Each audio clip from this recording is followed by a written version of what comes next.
రాష్ట్రంలో ఇప్పుడు కాళేశ్వరం ప్రాజెక్టు కావచ్చు, లేకపోతే దాని తర్వాత కొన్ని స్కీమ్స్ తీసుకొచ్చి కావాలని తెలంగాణ ప్రజలను లూటీ చేసి కాళేశ్వరం ప్రాజెక్ట్ ఏమైందండి? ఏమైందండి? నష్టం జరిగిందా రాష్ట్రానికి? మేడిగడ్డ బ్యారేజ్ కూలిపోయింది. ఆఫ్ కోర్స్ కొంచెం ఇప్పుడు ఇట్లా కట్టుకునే ఇల్లే రిపేర్ వస్తూ ఉంటుంది. ఒక చిన్న పిల్లర్ కాడ రిపేర్ వచ్చింది.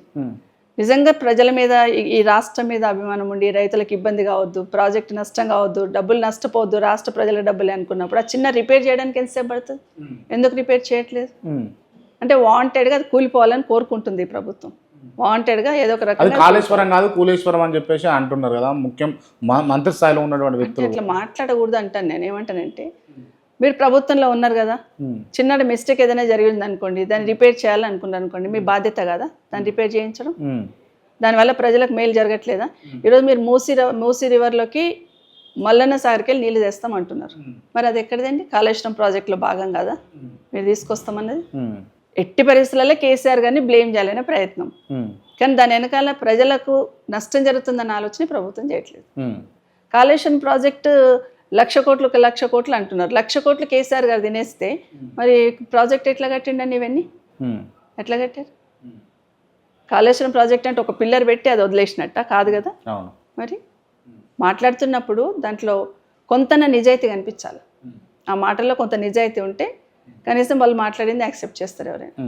కాబట్టి ఈరోజు వాళ్ళు మాట్లాడుతుంది అబద్ధమని ప్రజలకు అర్థమైపోయింది. సరే మేడం, కాసేపు ఈ సబ్జెక్ట్ అంతా పక్కన పెడితే చేవెళ్ళ చెల్లెమ్మగా గుర్తించి మిమ్మల్ని హక్కున చేర్చుకొని వైఎస్ రాజశేఖర రెడ్డి గారు మీకు హోంమంత్రి స్థానాన్ని కలిగించారు.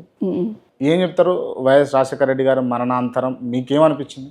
అంటే నేను అసలు ఇందిరారెడ్డి గారు చనిపోయినప్పుడు పాలిటిక్స్లోకే వద్దనుకున్నాను. ఆ టైంలో రాజశేఖర రెడ్డి గారు వచ్చి మాట్లాడుతూ ఒక మాట చెప్పారు. ఇందిరారెడ్డి గారు నాకు ఒక కుడి భుజంలాగా ఉండేవాడమ్మా, నువ్వు వస్తే ఒక చెల్లెల్లాగా చూసుకుంటాను, రాజకీయాల తర్వాత సంగతి అన్నాడు. సరే, ఆ టైంలో నాకున్న క్యాడర్ ప్రెషర్ కావచ్చు, లేకపోతే నా బాధ్యత కావచ్చు, వెళ్ళాల్సి పాలిటిక్స్లోకి వెళ్ళాను. అంటే అప్పుడు కూడా మీరు ఉన్నప్పుడు కూడా కాంగ్రెస్ పార్టీలో చాలామంది మహిళలు ఉండే, పెద్ద పీట మీకేయాల్సిన అవసరం ఏముండే? అది నా అదృష్టం అనుకోండి, అన్నకు నా మీద ఉన్న నమ్మకం అనుకోండి. అంటే సెంటిమెంటల్గా ఇక్కడ కూడా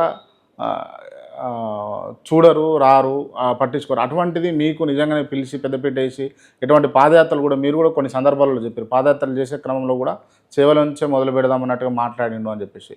చేవెళ్ళ నుండి కదా, తాండూరు నుండి మొదలు పెట్టాలని అనుకున్నారు. తాండూరు వెళ్ళాలంటే చెవెళ్ళ పై నుండి పోవాలి కదా. సో అప్పుడు అడిగాను, చెవెళ్ళలో పబ్లిక్ మీటింగ్ పెట్టి మీరు తాండూరు నుండి పాదయాత్ర చేయండి. సో నెక్స్ట్ డే పిలిచి లేదమ్మా నీ దగ్గర నుండి పాదయాత్ర చేస్తా అన్నాడు. అంటే లేదన్నా మీరు కర్ణాటక టు ఒరిస్సా బార్డర్ అన్నారు కదా, మీరు అక్కడ నుండే చేయండి అంటే లేదు నేను ఇక్కడ నుండే చేస్తాను. నేను వద్దు అని ఒకరోజంతా మారాన్ చేశాను. వద్దన్నా మీరు నా దగ్గర వద్దు, మీరు అక్కడ నుండే చేయండి అని. లేదు ఎందుకు వద్దంటున్నావు, నేను ఇక్కడ నుండే చేస్తానంటే చెప్పాను. అంటే మమ్మల్ని కొంచెం అపశకనం అనుకుంటారు సమాజంలో, మీరు నా దగ్గర నుండి చేయొద్దన్నా అన్నాను. అన్నప్పుడు నువ్వు అట్లా అనుకుంటున్నావు అంటే డెఫినెట్గా ఇక్కడ నుండే చేస్తాను, చేయడమే కాదు నెక్స్ట్ గవర్నమెంట్లోకి వచ్చినా కూడా ఏ ప్రోగ్రామును ఇంకా నీ దగ్గర నుండే చేస్తాను అని చెప్పి ఏ ప్రోగ్రామ్ ఉన్నా నా దగ్గర నుండే చేశారు.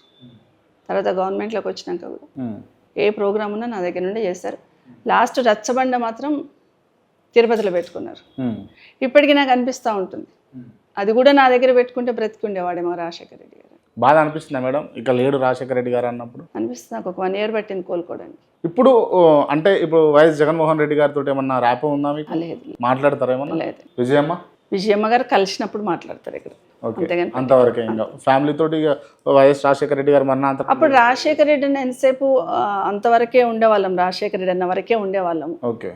అన్న నాకు ఎక్కడైనా ఇంపార్టెన్స్ ఇచ్చేవాడు, జిల్లాలో నా ఒక్కదానికే కాదు, ఆంధ్రప్రదేశ్లో తెలంగాణలో కానీ ఆంధ్రప్రదేశ్లో కానీ మహిళా లీడర్షిప్ ఎదగడానికి రాజశేఖర రెడ్డి అన్న చాలా కారణం. మమ్మల్ని బాగా ఎంకరేజ్ చేసేవాడు, బాగా ధైర్యం చెప్పేవాడు, గోహెడ్ అనేవాడు, ఏది చెప్పినా కాన్ఫిడెన్స్లోకి తీసుకునేవాడు. అట్లాగే మేము గట్టిగా స్ట్రాంగ్గా ఎదగగలిగాం చాలా మంది. సరే మేడం, మీరు అంటే ముఖ్యమంత్రులను చూసారు మీరు, అంటే కిరణ్ కుమార్ రెడ్డి గారు, రోషయ్య గారు, దాని తర్వాత రాజశేఖర రెడ్డి గారు, ఇప్పుడు కేసీఆర్ గారు, ఇప్పుడు రేవంత్ రెడ్డి గారు కూడా అందరు ముఖ్యమంత్రులతోటి మంచి సాన్నిహితం ఉండే. Who is the best CM అని అంటే?